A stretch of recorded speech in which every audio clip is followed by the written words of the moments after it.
Angela Chapados. No mystery where she was born. 7 years ago, she left Montreal to teach at a school in Los Angeles. Come election time, she can't vote in the U.S. because she's not a citizen, and a law denying the vote to Canadians who have lived abroad for more than 5 years meant she was forbidden from voting in any Canadian elections. It just makes you feel like you don't have really a place that you belong to, that you're sort of a citizen of nowhere. This election year, that will change. It's really nice to be able to also have a voice to shape the country that I will always feel a part of. All thanks to 2 Canadian expats who challenged the law in the Supreme Court and won. We were ecstatic.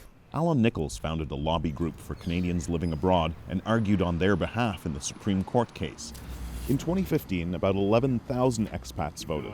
So far, more than 50,000 expats have registered to vote, and that number could have been even higher. But Nichols says many Canadian expats weren't aware the law had changed. Certainly, the Canadian government could do a great deal more to ensure that Canadians abroad are aware of the fact that they can vote. But even with a vote, not all expats are sure they'll cast it. Martha Smith, another former Montrealer. She's conflicted, checking her mail daily to see if her ballot has arrived, but Smith is not entirely sure she'll use it. Even though, as a Canadian citizen, I'm passionately committed to the political outcomes in Canada, I don't actually live there. So is it really the responsible and right thing to do? After all, Smith says she doesn't pay Canadian taxes and no longer calls her Quebec riding home. How are you going to make that decision?